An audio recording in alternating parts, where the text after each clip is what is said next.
332페이지 보시고요. 332. 앞에 지난 주말인가 보네. 일요일 날. 한훈 선생님이 전화 오셔갖고, 한 1시간 넘게 통화했는데, 예, 그래서 다른 얘기는 아니고, 이제 9월 달부터 보실 동형 모의고사 있잖아요.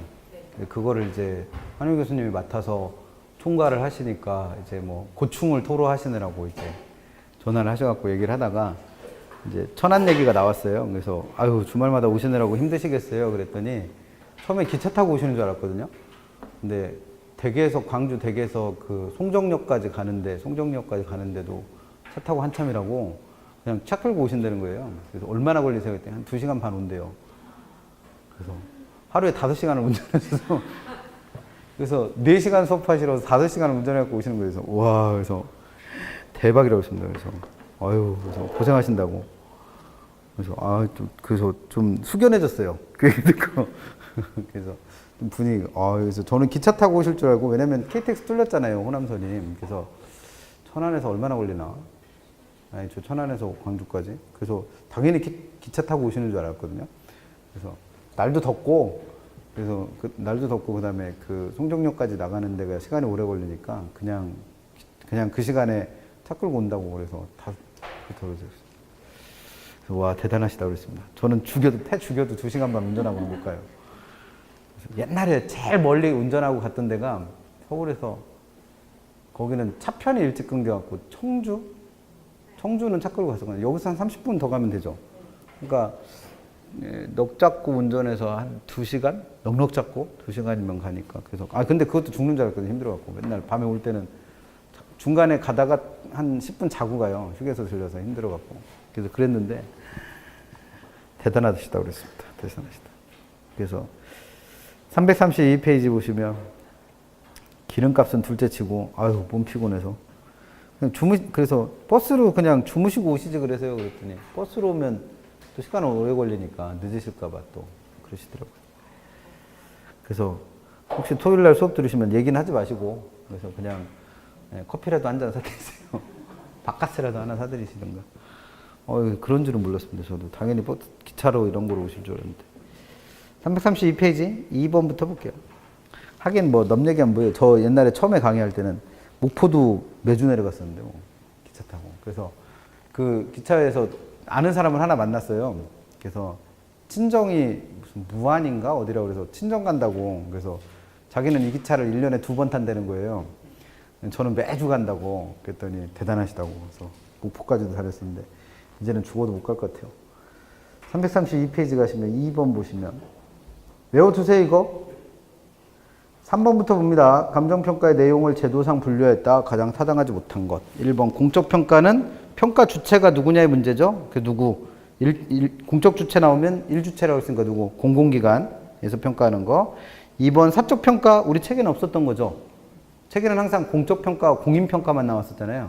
근데 항상 주체는 셋이랬으니까. 2번에 있는 사적평가는 그 평가 주체가 누구일 때?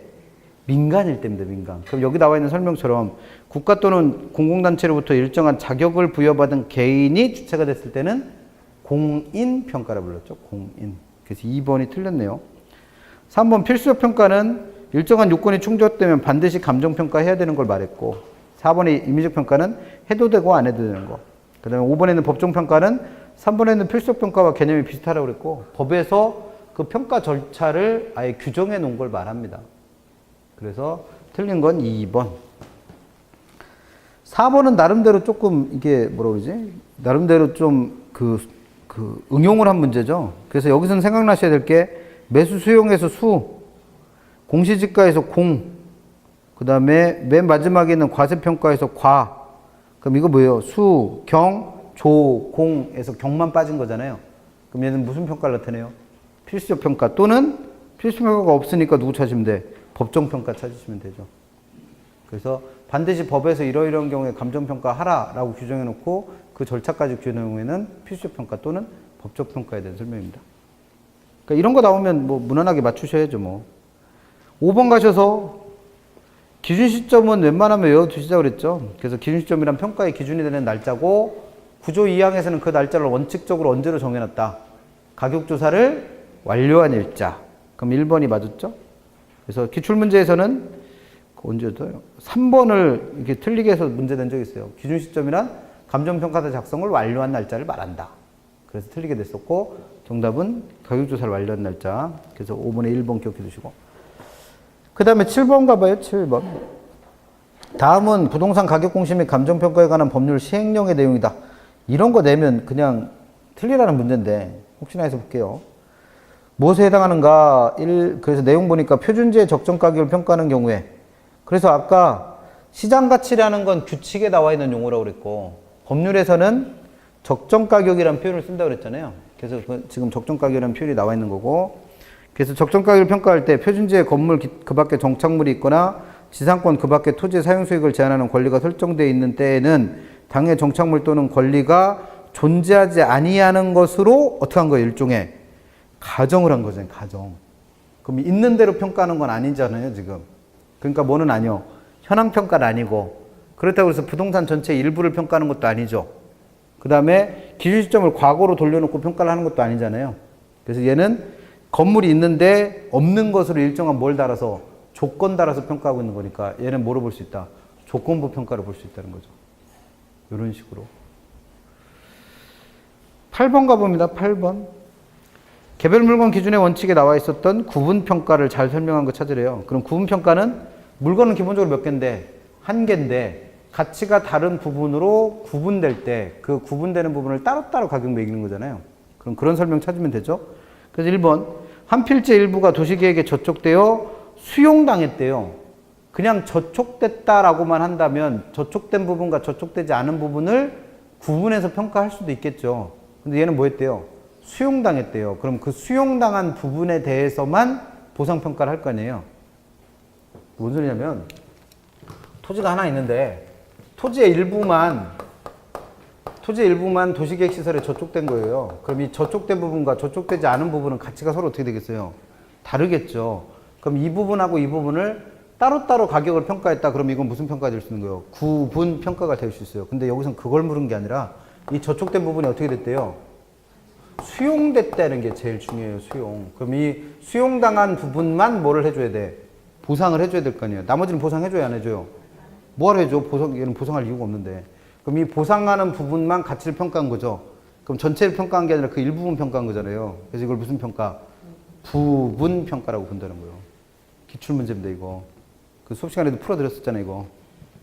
그래서 만약에 이게 수용당했다는 얘기 없고 그냥 이 도시계획시설에 저촉돼서 저촉된 부분과 저촉되지 않은 부분을 따로따로 가격을 평가한다. 그럼 이거 무슨 평가? 부분평가. 근데 지금처럼 어떻게 돼서 수용당해서 그 수용 부분에 대한 보상평가를 한다면 나머지 가치는 평가할 필요 없잖아요. 수용당하는 부분에 대해서만 평가하면 되니까. 그래서 이건 무슨 평가? 부분평가. 22회 때 기출. 2번 부동산이 토지 및 건물 등의 결합으로 구성되어 있는 경우에 건물이 없는 토지만을 독립된 부동산으로 보고, 그럼 얘는 실제로는 건물이 있는 게 현황인데 그 현황과는 다르게 조건을 붙여 평가한 거잖아요. 그럼 이게 일종의 무슨 평가? 조건부 평가. 3번 일체로 이용되고 있는 대상 물건의 일부분에 대해서 감정평가해야 될 특수한 목적이나 합리적인 이유가 있는 경우. 지금 이거잖아요. 하나의 부동산에 대해서 그 일부분을 평가하는 특수한 상황이 생긴 거잖아요. 그럼 이걸 무슨 평가한다? 부분평가. 4번 감정평가는 대상 물건보다 개별로 해야 되는데 이게 무슨 평가? 개별평가.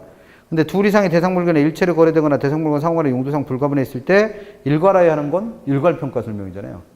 우리가 찾고 있는 구분평가는 아직 안 나온 거예요. 5번 하나의 물건인데 가치가 다른 부분으로 나눠졌을 때 이걸 구분해서 평가했다? 이게 구분평가죠. 10번 가봅니다. 다음 현황 기준과 감정평가 조건 기준에 대한 설명으로 옳지 않은 것. 그럼 이건 아까 얘기했던 6조, 감정평가 규칙 6조, 현황 기준의 원칙, 그 조문 가지고 문제 만드신 거예요. 그래서 1번. 감정평가는 기준 시점에서의 대상 물건의 이용 상황 및 공법상 제한을 받는 상태를 기준으로 평가하는 게 원칙이랬죠? 그리고 불법적인 경우는 뺀다고 그랬죠? 그렇잖아요. 단서 조문에. 그리고 불법적인 경우도 불법적인 경우 뺀다고 그랬고, 그 다음에 일시적인 이용도 어떻게 한다? 뺀다고 그랬습니다. 뺀다. 그래서 허용된다가 아니라 불법적인 경우뿐만 아니라 일시적인 이용에 대해서도 고려하지 않습니다. 그래서 1번은 조문 그대로 물어본 거고. 2번, 법령에 다른 규정이 있는 경우 또는 평가 의뢰인이 요청한 경우 사회통념상 필요하다고 인정되는 경우, 이게 항상 세 가지 전제죠. 그래서 이런 경우에는 일정한 가정을 하거나 또는 조건을 붙여 평가할 수도 있다. 그럼 이게 2항에 있는 그러니까 예외 상황을 얘기한 거고. 3번, 감정평가에 관한 규칙의 요건을 충족하는 경우 기준 시점의 가치 형성 요인 등과 실제로 다르게 가정하거나 특수한 경우로 한정하는 감정평가 조건을 붙여 평가할 수 있다. 그럼 2번과 3번이 같은 얘기잖아요. 그 감정평가 규칙에 나와 있는 요건이 아까 2번에 나와 있던 세 가지 누구? 법령에 다른 규정이 있거나 의뢰인이 요청했거나 사회통념상 필요하다고 인정하는 경우. 4번, 법령에 다른 규정이 있을 경우를 제외하고 감정평가업자는 평가 조건을 붙일 때 평가 조건의 합리성, 적법성, 실현 가능성을 검토해야겠죠. 아무 실현 가능성도 없는 조건을 붙여놓고 평가를, 예를 들면 사람들이 날아다닐 수 있게 되면 이 부동산의 가치가 얼마인지 평가해 본다. 현실 가능성이 없잖아요. 근데 예를 들어서 대한민국이 통일된다면 이 땅의 가치가 얼마일까? 이렇게 평가해 볼 수는 있죠. 실현 가능성이 있을 수 있으니까. 그렇게 믿어야지 뭐. 그 다음 5번. 감정평가업자는 평가 조건의 합리성, 적법성이 결여되거나 사실상 실현 불가능하다고 판단할 때는 평가하면 안 되죠. 조건을 붙여 평가하면 안 되겠잖아요. 그래서 수임을 거부하거나 수임했다 하더라도 나중에 어떻게 한다? 철회할 수 있습니다. 그래서 이게 우리가 봤던 그 6조 있잖아요. 감정평가 규칙 6조. 우린 1, 2항만 봤는데 3, 4항에 있는 내용까지 해서 지문 구성한 겁니다. 기출문제는 아닌데 이게 6조가 신설된 게 얼마 안 됐어요. 그래서 시험 문제 물어볼 수는 있습니다. 그래서 그 정도 정리하시면 돼요. 그래서 여기까지가 감정평가의 기초이론이라고 그래서 특히 조심하셔야 될 부분 어디? 종류. 감정평가의 종류. 그 다음에 338페이지부터 나와 있는 건 이제 가치이론에서 1, 2번은 가치와 가격 구별하는 문제잖아요. 그래서 뭘 풀어보셔도 상관은 없는데 2번 하나 풀어볼게요. 2번. 둘 다 문제가 똑같은 거라. 가치와 가격에 대한 설명 중 옳지 않은 것. 1번. 가격은 실제로 지불됐었던 금액이라 과거값. 가치는 장래 편익을 현재 가치로 환원한 현재값.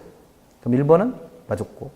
2번. 가치는 효용에 중점을 두며 장래 기대되는 편익을 현재 가치로 환원한다 할 때 그 편익은 금전적인 편익일 수도 있겠죠.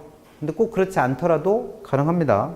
그래서 금전적인 거와 비금전적인 거를 다 포함할 수 있고. 3번. 가치는 주관적이고 추상적인 개념이라면 가격은 실제로 시장에서 화폐 단위를 통해서 구현된 객관적이고 구체적인 값이에요.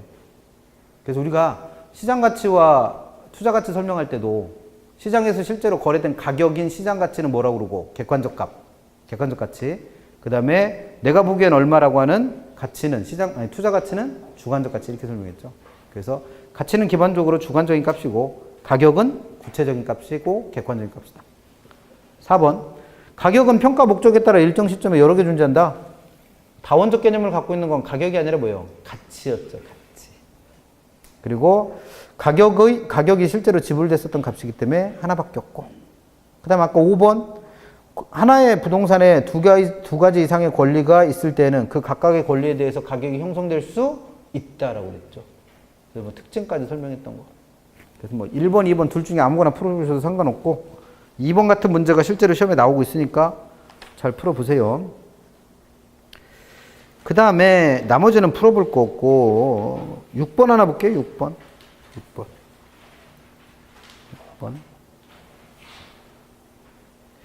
부동산 가격 내지는 가치에 대한 설명 중 가장 옳지 않은 것. 1번. 이게 아까 왜 부동산 가치의 특성이라고 그래서 설명했던 거 있잖아요. 그래서 부동산의 가치에는 가격, 매매 가격과 임대료 두 가지가 있다. 이런 거 설명했던 거. 그 문제예요. 그래서 1번. 가격과 임대료는 원본과 과실의 관계가 있으며 가격은 교환의 대가인 협의의 가격과 용익의 대가인 임대료 두 가지로 나타날 수 있죠. 임대료를 받을 수 있는 건 내가 소유하고 있는 물건이 있으니까 임대료를 받을 수 있는 거잖아요. 그럼 매매 가격이 본체라면 임대료는 뭐가 되는 거예요? 그에 따른 과실로 볼 수 있는 거죠. 민법에서 얘기하는. 그래서 2번. 부동산의 가격은 당해 부동산에 대한 소유권, 기타, 이익 또는 권리의 대가랬죠. 물건 자체에 대한 가격이 아니라 권리 또는 이익에 대한 대가다. 그래서 둘 이상의 권리 이익이 동일 부동산에 존재할 때 각각의 권리 이익에 대해서 가격이 형성될 수 있다라고 그랬죠. 있다. 이게 기출문제예요.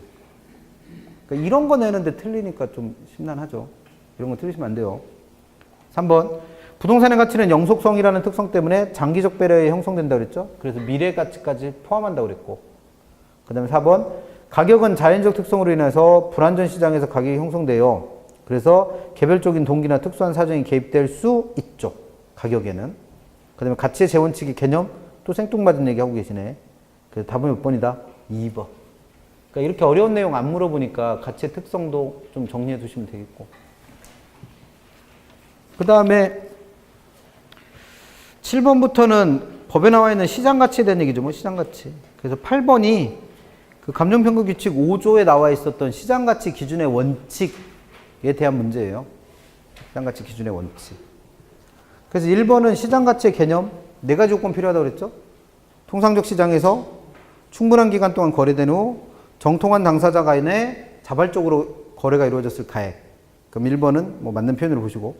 2번, 시장 가치는 매매, 임대 가능성에 따른 시장성 있는 물건에 대한 가치이므로 공공용지나 학교 등은 그 대상에서 제외된다. 그럼 아까 시장 가치가 되려면 통상적인 시장에서 충분한 기간 동안 거래를 위해서 공개돼야 되잖아요. 근데 여기 나와 있는 공공용지나 학교는 시장에서 거래된 적이 없잖아요. 그러면 이 물건에 대한 가격은 시장 가치라고 볼 수가 없다는 거죠. 3번, 그 얘기 써놓은 거니까 됐고. 3번, 시장 가치는 시장 통제가 없고 수요 공급이 자유롭게 적용될 수 있는 시장. 이게 우리가 얘기하는 통상적 시장입니다. 통상적 시장에서 시장 사정에 충분히 정통한, 그러면 이게 뭐예요? 당사자의 정통성. 그 다음에 특별한 동기를 갖지 않는 다수인 매도인과 매수인 사이에서 존재하는 경우에 성립될 것으로 인정되는 가격. 그럼 이게 신중하고 자발적 거래를 뜻하는 말이죠. 그러니까 1번에 나와 있던 개념을 현실적으로 바꿔놓기만 한 거예요. 그럼 4번. 시장가치 외의 가치 기준 적용은, 그러면 원래는 원칙은 시장가치로 감정평가액을 결정하는 게 원칙인데 예외적으로 시장가치 외의 가치를 평가할 수 있다고 그랬죠. 그 경우의 수는 몇 가지? 3가지. 법령에 다른 규정이 있거나 의뢰인이 요청이 있거나 사회통념상 필요하다고 인정할 때. 그럼 4번에서 시장가치 외의 가치 기준 적용은 법령에 다른 규정이 있는 경우, 의뢰인이 요청하는 경우, 그 다음에 목적이나 대상 물건의 특성에 비추어 사회통념상 필요하다고 인정될 때 가능하다고 그랬죠. 법조문 그대로 옮겨놓은 거고. 5번. 시장가치 외의 가치 기준 적용의 경우 감정평가의 합리성 및 적법성이 결여되었다고 판단될 때는 의뢰는 거부할 수 있고, 이건 뭐 당연한 얘기죠. 그 다음에 일단 수임한 경우라도 철회할 수 없다. 이거 어디서 본 것 같죠? 아까 현황 기준의 원칙할 때 조건을 붙여서 평가하는 경우에 그 조건이 적법하거나 합리적이지 않다라고 보면 얘는 수임을 철회할 수도 있다고 그랬죠. 있다. 그러니까 법조문의 구조가 똑같아요. 우리는 1항과 2항만 봐서 그렇지 3, 4항에 요조문 써 있는 거예요. 그래서 같은 얘기입니다. 그래서 이런 문제 나왔을 때 좀 봐두시자는 거죠. 그래서 이게 지금 읽어본 5조도 그렇고 6조도 그렇고 신설조문이라 법조문 가지고 시험 문제 낼 가능성이 있어서 보는 거니까 참고로 봐두세요. 기출된 적은 없습니다. 조문이 없었으니까 뭐 기출된 문제는 없죠. 그래서 여기까지가 뭐 가치의 개념으로 치고, 가치 개념. 한 페이지 넘겨서 345페이지 가시면 12번부터가 가치의 형성 과정에 대한 얘기죠. 가치 형성 과정.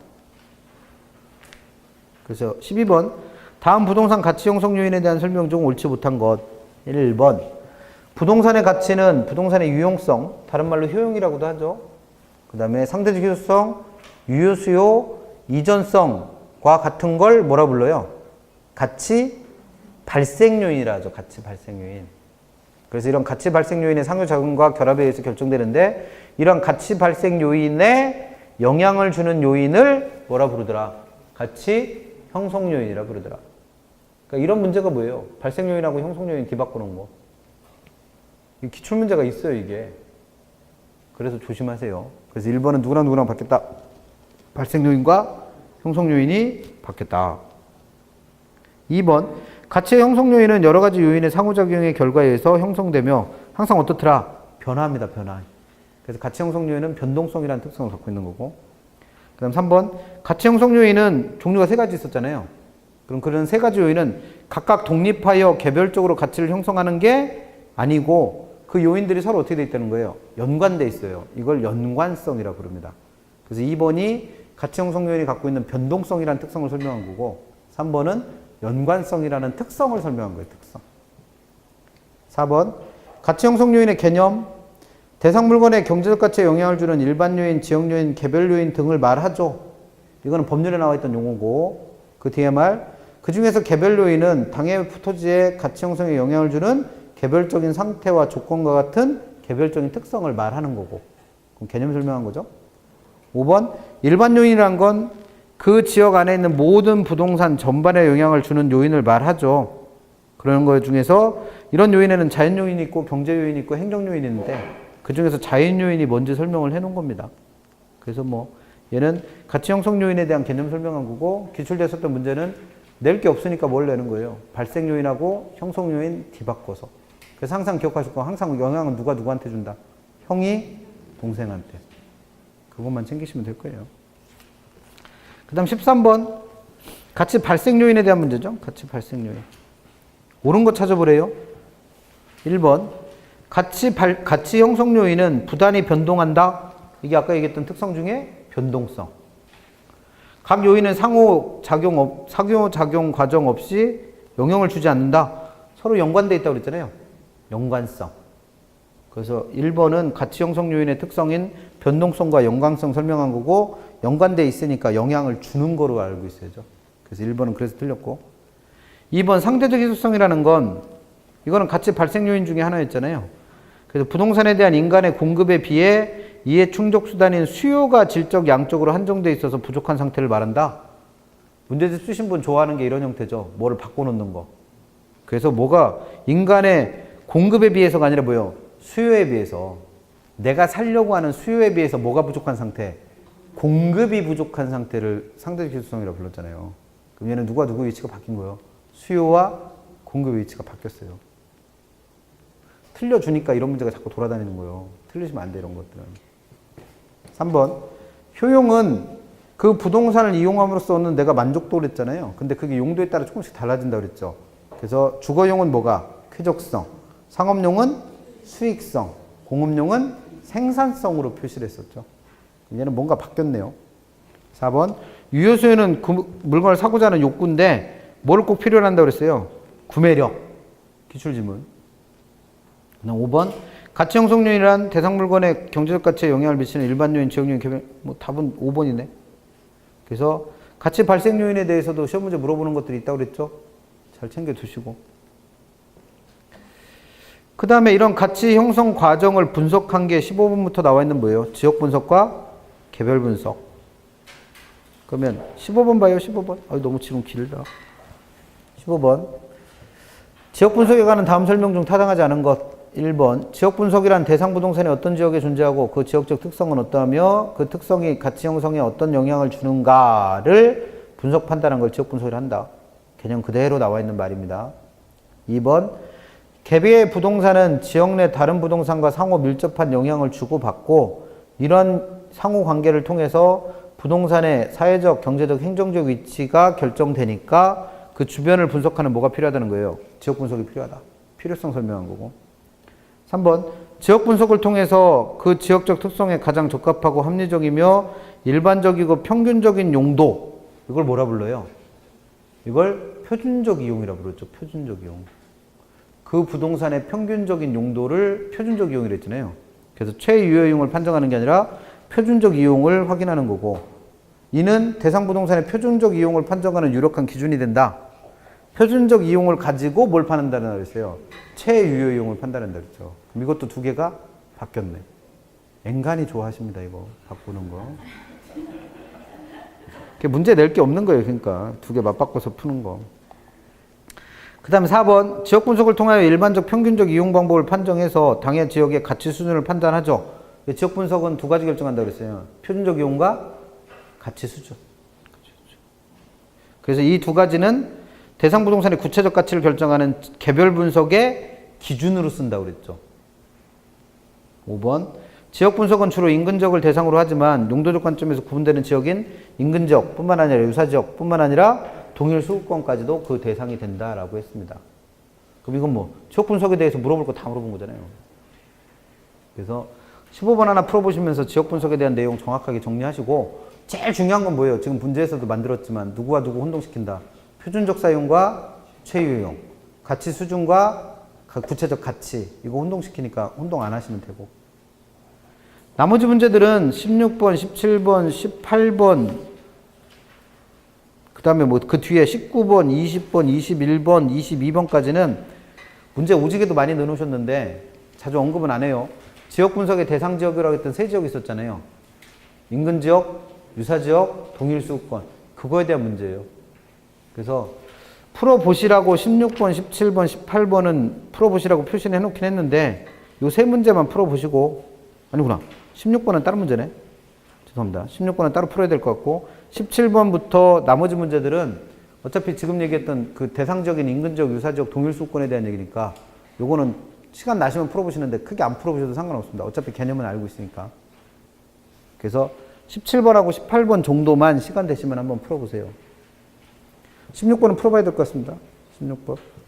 지역 분석과 개별 분석에 관한 설명 중 타당하지 않은 것. 지역 분석의 개념 방금 전에 읽어봤죠. 그 다음에 2번 지역 분석의 특성은 지역 자체를 분석하니까 전체적이고 거시적이고 뭐 광역적인 분석이다. 그래서 그 결과로 뭘 확인한다?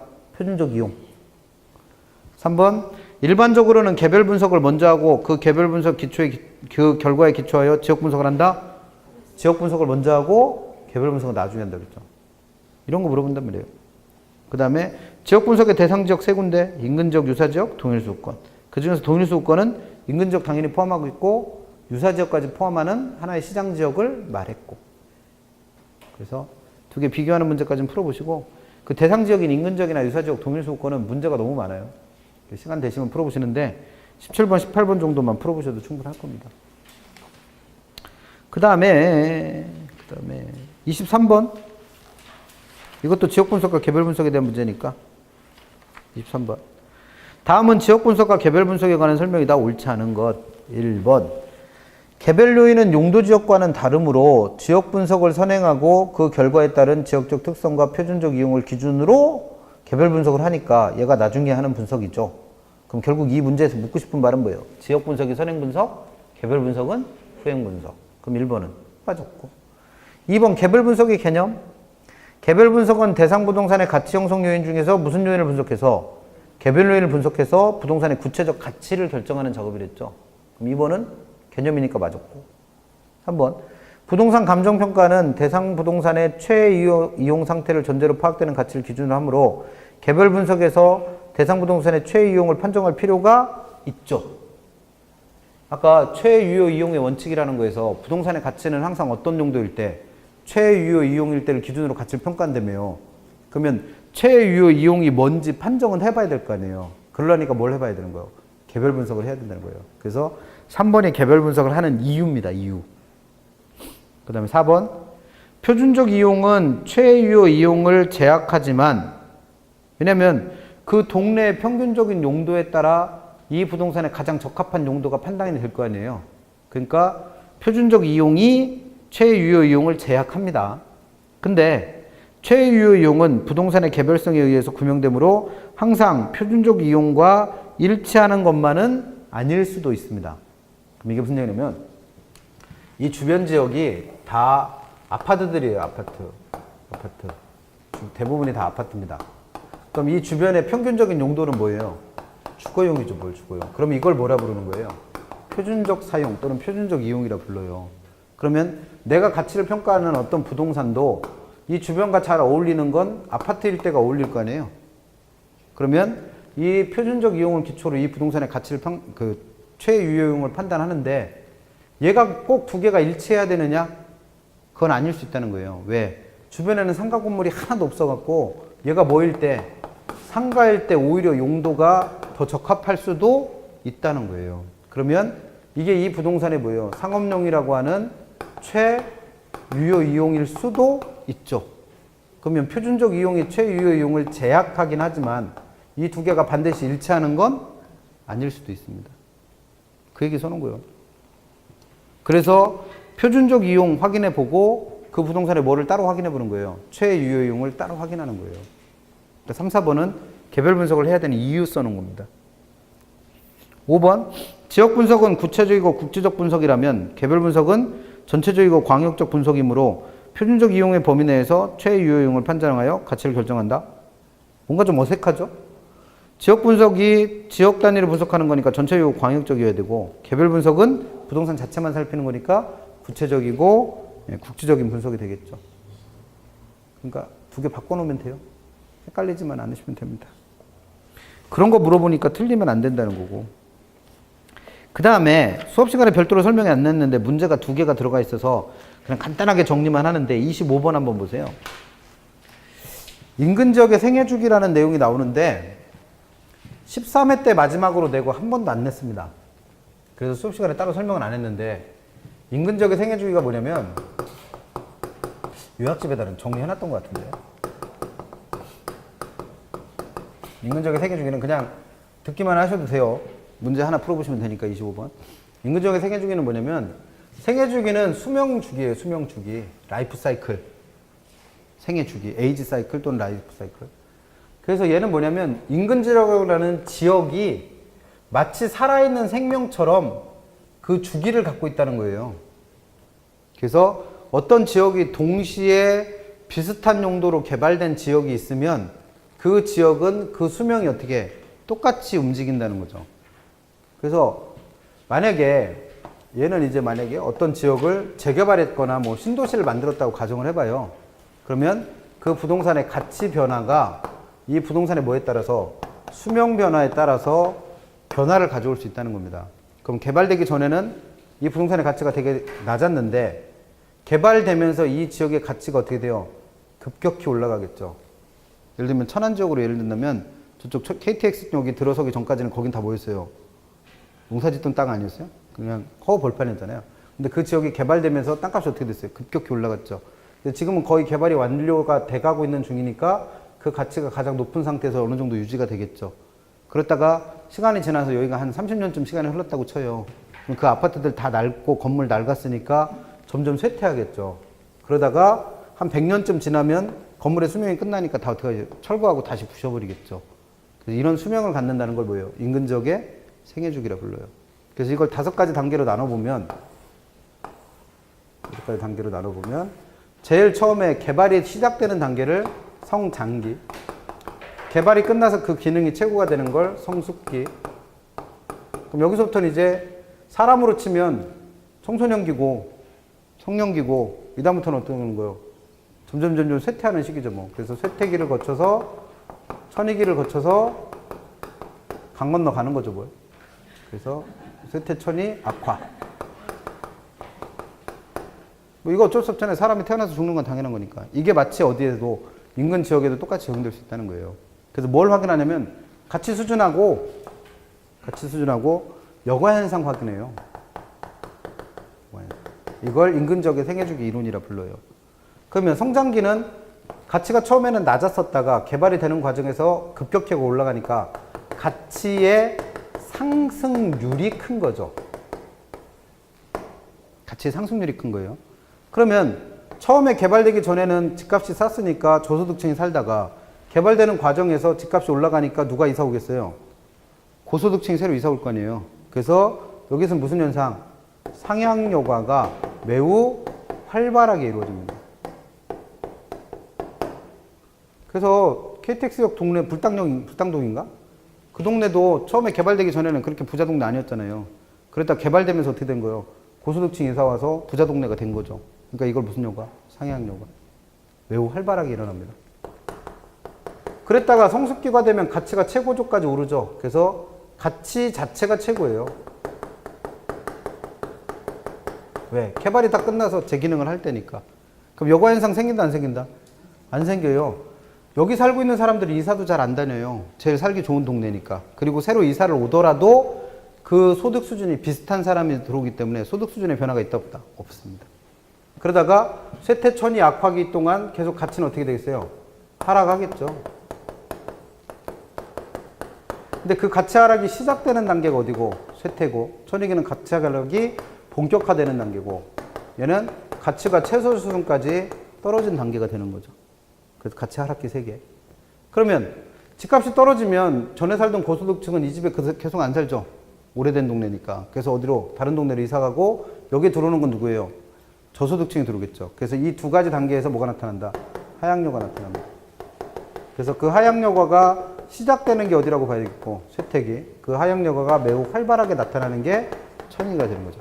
그럼 하향요가가 활발하다는 건 쉽게 말하면 주민교체가 많이 일어나는 거죠. 전에 살던 고소득층은 다 이사 가고 새로운 저소득층이 이사 오니까. 그러면 주택거래가 매우 활발하게 일어날 거 아니에요. 그러면 수요와 공급이 불일치하면서 가격은 잠시 어떻게 될 수도 있다? 올라갈 수도 있죠. 근데 얘가 올라봐야 그 전 단계 이만큼까지 가격이 오를 수는 있어 없어요? 없어요. 이미 집이 낡아서 가격이 떨어진 상태이기 때문에 얘는 거래되는 과정에서 일시적으로 가격이 오를 수도 있다는 거죠. 그리고 악화기가 되면 가격이 최저 수준까지 떨어졌기 때문에 여기 살고 있는 사람은 이 동네에서 제일 못 사는 사람들이 살 거 아니에요.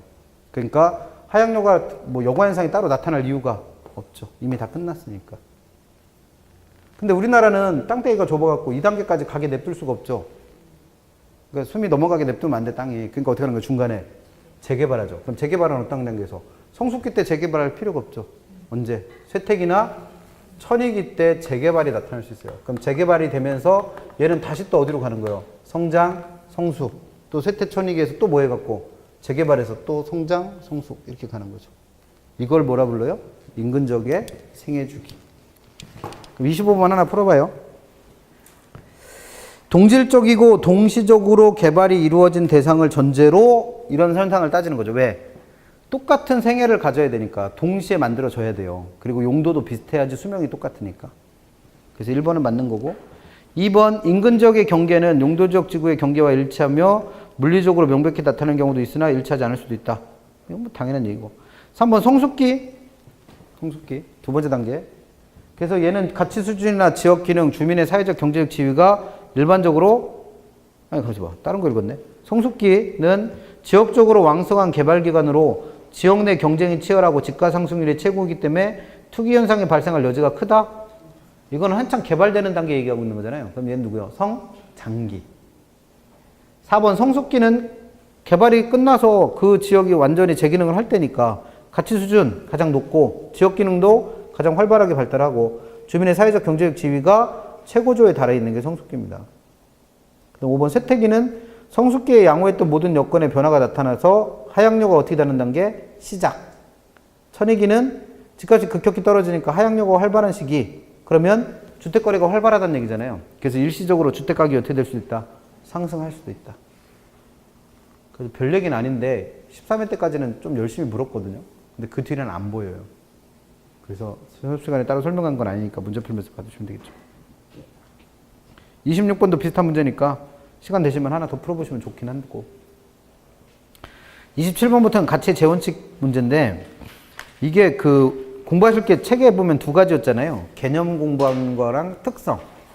근데 특성은 사실 단순함기가 많아서 시험에 잘 안 내는데 이 문제집에는 그 특성 물어본 문제들이 생각보다 많아요. 개념 물어본 것들보다. 그래서 문제는 엄청나게 많은데 안 풀어봐야 될 문제가 더 많아요. 그래서 필요한 문제 몇 개만 풀어볼게요. 그래서 28번 하나 풀어봅니다. 가치의 재원칙에 대한 설명입니다. 이에 해당하는 것은 첫 번째, 부동산의 가치는 과거, 현재 이용뿐만 아니라 장래의 가치 형성 요인 및 지역 특성 등에 의해서 결정된다. 그럼 미래가 부동산의 가치를 결정한다는 거잖아요. 그럼 생각해 볼 수 있는 건 예측의 원칙이나 변동의 원칙 뭐 이런 걸 생각해 볼 수 있을 거예요. 그래서 두 번째, 부동산의 가치는 장래 기대되는 편익을 현재 가치화하는 값이다. 그러면 장래 편익을 예상해서 가치를 형성했다는 얘기잖아요. 그럼 얘는 가치의 원칙 중에 누구를 찾으시면 돼? 예측의 원칙 찾으면 되지. 예측의 원칙. 그래서 최유효 이용의 원칙의 바탕 또는 토대가 된다. 그래서 직접 원칙이라 불렀던 거. 그래서 28번은 5번에 대한 얘기고, 그 다음에 나머지는 특별히 볼 게 없고요. 그냥 단순함기하라고 그래서. 29번은 그 두 번째 점에 있는 것처럼 기준 시점을 정해야 되는 이유가 되고 시점 수정을 해야 되는 이유와 관련된 건 무슨 원칙? 변동의 원칙. 왜냐면 부동산의 가치가 계속 변하고 있으니까 기준 시점을 정해줘야 되고 그리고 시점 수정을 해봐야 되는 거죠.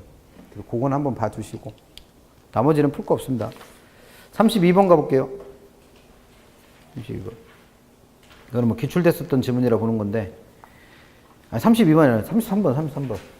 32번이요. 죄송합니다. 33번 풀어보세요. 33번. 기회비용의 원칙에 관한 설명이다. 가장 옳지 않은 것. 기회비용. 1번. 기회비용의 원칙은 부동산의 가치는 그것을 특정 용도로 사용함으로써 사라진, 그럼 사라졌다는 건 포기됐다는 거죠. 포기된 용도에 지불하는 대가에 의해서 결정된다는 원칙. 그럼 여기 나와 있는 어떤 용도를 이용하면서 사라진 대안적 토지용, 이게 뭐예요? 기회비용이에요, 기회비용. 그래서 부동산의 가치는 이런 기회비용에 의해서 결정된다는 원칙, 기회비용의 원칙. 그 다음에 2번, 기회비용의 개념. 선택할 수 있는 여러 가지 대안들 중에서 특정 대안을 선택함으로써 포기된 것의 가치 중에 그 가치가 가장 높은 걸 기회비용이라 부른다. 3번, 경쟁비용의 개념. 그냥 읽어보시면 되겠고. 4번, 대체는 대체성이 있는 부동산에 그 기회비용을 지급한 대가로 하는 경우에 이루어지니까 기회비용의 원칙은 이러한 대체 원칙을 전제로 한다. 그러면 기본적으로 얘는 두 가지 용도가 있는데 한 가지 용도를 선택함으로써 이 용도를 대체한 거잖아요.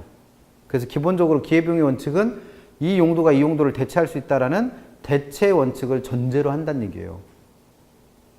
그래서 그런 사전 설명이 있으면 이 내용도 시험 문제 나와도 상관없는데 그냥 밑도 끝도 없이 기회비용의 원칙의 전제가 되는 원칙은 다음 중 무엇입니까? 옛날에는 이렇게 시험 문제 냈었다는 거예요. 그럼 요즘에는 이런 문제 나와 안 나와? 안 나와요. 그냥 앞에 있는 설명이 없으면 이런 문제는 없다고 보시면 돼요. 그래서 4번은 앞에 있는 설명 때문에 기회비용의 원칙은 무슨 원칙을 전제로 하더라? 대체 원칙을 전제로 하더라. 5번. 특정 토지를 매수하고자 하는 사람은 다른 용도로 이용할 수 있는 기회에 대한 대가를 지불하는데 이걸 기회비용이라 불렀죠. 이때 대가가 적은 부동산이 가치가 높다고 볼 수 있다. 그럼 이때 대가가 누구예요? 기회비용이죠. 그럼 기회비용이 낮으면 그 부동산의 가치는 낮다? 그러면 그 말은 뭐예요? 만약에 이걸 다른 용도로 썼었다면 부동산의 가치가 낮을 물건인데 이 용도로 썼으니까 그럼 얘는 부동산의 가치를 높게 평가해야 돼? 낮게 평가해야 돼? 낮게 평가해야 돼, 낮게. 지금 이 부동산의 용도가 A라는 용도, B라는 용도가 있는데 A로 써요, A로. 그럼 이 부동산의 가치를 평가할 때는 포기된 것의 가치인 이 가치도 따지라는 얘기잖아요. 근데 이 가치의 용도가 별로 높지 않아요. 가치가 낮아. 그럼 이걸 바탕으로 해서 이 부동산의 가치를 평가할 때는 높게 평가해야 돼, 낮게 평가해야 돼? 낮게 평가해야 되잖아. 지금 그 말이잖아요, 지금. 특정 토지를 매수하고자 하는 사람은 다른 용도로 이용할 수 있는 기회에 대한 대가. 그럼 이게 다른 용도에 대한 대가니까 이게 뭐예요? 기회비용이잖아요. 근데 그 대가가 어떻대요? 적대요. 그럼 기회비용이 낮은 애 아니에요. 그러면 포기된 것의 가치인 기회비용이 낮으면 그걸 반영해서 이 부동산 가치 평가라고 했으니까 얘는 낮게 평가해야 돼, 높게 평가해야 돼? 낮게 평가해야지. 왜 갑자기 높게 평가해요? 괜히 풀어봤어. 34번 갑니다. 아, 이 문제 또 왜 이렇게 많어? 쌀데기 없는 문제만 잔뜩 넣어놓고. 34번. 다음은 부동산 감정평가에 있어서 가치의 재원칙에 관한 설명입니다. 가장 옳은 것. 1번. 이건 아까 풀어봤던 1번 지문은 똑같은 거죠. 부동산 가치에서 장래 기대되는 편익을 현재 가치의 환원한 값이라고 정의할 때는 무슨 원칙과 관련되더라? 예측. 2번. 부동산이 가지는 특성 중에서 그것이 시장 수요와 일치되거나 주변 토지와 이용과 어울릴 때 가치가 높게 평가된다? 이걸 무슨 원칙이라 했어요? 적합의 원칙이라 했죠. 적합. 3번. 부동산의 가치가 수요 공급의 작용에서 결정된다. 이름에 나와 있네. 수요 공급의 원칙. 4번. 부동산이 최대 가치를 구현하려면 투입되는 생산 요소, 즉 부동산을 구성하는 구성 요소의 결합 비율이 적절한 균형을 이루어야 된다. 균형의 원칙. 5번. 부동산의 가치는 각 구성 부분의 생산비를 합한 것이다 라고 보는 게 기여의 원칙이다. 생산비가 아니라 뭐예요? 기여도. 다른 말로 바꾸면 생산성.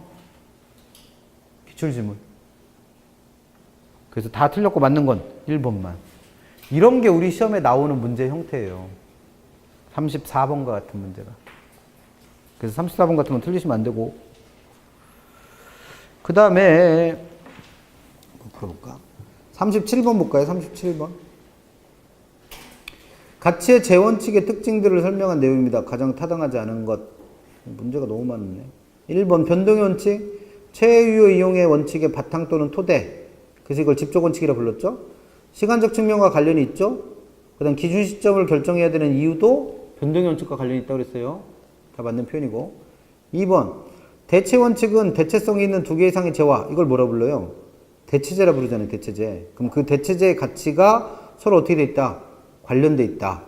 라는 원칙. 그럼 여기까지 맞았고, 그럼 유용성이 동일할 때 똑같은 효용을 주는 재화가 있다면 그 중에서 뭐 사겠어요? 싼 거 사겠죠, 뭘. 그래서 2번도 맞았고. 3번 적합의 원칙은 외부와 관련된 원칙이라서 외적 원칙이라 불렀죠? 그래서 얘는 부동산에만 적용되는 원칙이며 경제적 감가와 관련이 있죠. 왜? 주변 환경과 안 어울리면 무슨 감가가 있습니까? 경제적 감가. 그럼 3번은 다 맞았고. 4번 수익 체증 체감의 원칙이란 다른 투자이익은 고정시키고 어떤 단위 투자이익을 계속 증가시키면, 그럼 여기다 투자를 많이 할수록 총 수익은 증가하지만 한계 수익이 처음엔 어떻게 되다가 늘어나다가 어느 실정에 이르면 그 수익이 어떻게 된다? 체감한다는 원칙. 개념 그대로 설명해 놓은 거고. 5번 균형의 원칙은 내부적 감가와 관련된 원칙으로서 기여의 원칙을 전제로 합니다. 감정평가에서 물리적 감가와 관련된다. 진짜 치사 문제 이렇게 내면 아까 두 개 정리해드릴 때 지역분석과 개별분석 해드릴 때 지역분석과 관련해서 무슨 원칙? 적합의 원칙 관련되고 경제적 감가랑 관련이 있다고 그랬잖아요. 개별분석 설명하면서 얘는 균형의 원칙과 관련되고 물리적 감가가 아니라 기능적 감가와 관련되죠. 왜냐면 물리적 감가는 그 물건이 제대로 결합되어 있더라도 오래돼서 부셔져서 생기는 감가니까 그 두 개가 어울리지 않나서 생기는 균형 원칙과 아무런 관련이 없어요. 어울리지 않나서 생기는 감가는 뭐예요? 기능적 감가. 그래서 답은 5번이고 이렇게 내는 문제가 제일 치사한 문제들이에요. 40번 하나 풀고 잠깐 쉬었다 할게요. 각각의 사례에 해당하는 가치의 원칙. 저소득층이 거주하는 단독주택 지역에 고급주택을 건축하였으나 고급주택 가격이 건축 비용에도 미치지 못한다. 그럼 얘는 이렇게 가격이 낮은 이유가 뭐예요? 주변과 안 어울리잖아요. 주변엔 다 누가 살고 있는데 저소득층이 살고 있는데 나 혼자 잘났다고 비싼 집 지어놓은 거예요. 그럼 주변과 안 어울리니까 가치가 떨어진 거는 적합의 원칙과 관련이 있겠죠. 기출됐었던 질문이고. 니은 최근에 건축된 유사한 아파트에 비해 형식이 구식이다. 왜? 1984년도에 사용 승인 받은 아파트라. 그리고 화장실은 한계가 적고 단열 시공이 제대로 안 돼서 냉난방비가 많이 들어갔고 가격이 낮다. 그럼 얘는 지금 다른 부동산들에 비해서 화장실이라는 구성 요소와 단열 시공이라는 구성 요소가 제대로 균형을 못 이뤄서 가치가 낮은 거잖아요. 그럼 이건 무슨 원칙? 균형의 원칙과 관련됩니다. 부동산을 구성하는 구성 요소 간의 문제니까. 그 다음에 디귿. 도심 지역의 공업지역이 동일한 효용을 갖는 외곽 지역의 공업지역보다 가격이 더 높은 건 도심에 있는 공업지역은 그 용도로 안 쓰고 다른 용도로 썼다면 기회비용이 훨씬 컸었을 거 아니에요. 그럼 기회비용이 큰 만큼 부동산의 가치도 어떻게 해야 돼? 높게 평가를 했어야 돼요. 그래서 도심의 공업용지가 더 비싸게 평가되고 있다. 그럼 포기된 것의 가치는 뭘 고려해서? 기회비용 고려해서 가치 형성하는 거니까 이건 무슨 원칙? 기회비용의 원칙과 관련이 되죠. 그럼 순서대로면 적합, 균형, 기회비용 원칙. 그럼 40번에 나와 있는 이 문제는 실제로 나왔던 사례 문제들 3개를 섞어놓은 문제예요. 그래서 기억, 니은, 디귿에 나와 있는 사례는 실제 다 따로따로 출제됐었던 실제 사례 문제입니다. 그래서 그런 것들 위주로 봐두시면 되겠죠. 그래서 다른 문제들은 풀어보시면 더 좋긴 한데 문제가 너무 많아요. 그래서 지금 풀어드리는 40번하고 37번하고 36번은 안 풀어보셔도 될 것 같고, 그 다음에 34번 34번 그 다음에 몇 번 또 풀어볼까? 나머지 건 풀어볼 거 없네요. 28번 정도? 그 정도. 몇 문제 없습니다. 문제는 10개도 넘게 들어가 있는데 실제 시험에서 나오는 형태들이 아니라서 그렇게 정도만 봐주면 될 것 같아요. 잠깐 쉬었다가 364페이지부터 나와 있는 감정평가의 3방식 문제 정리하시고, 그 다음에 법조문 외울 거는 어차피 외우는 만큼 문제 푸는 거니까 거기까지 하고 마무리할게요. 잠깐 쉬었다 합니다.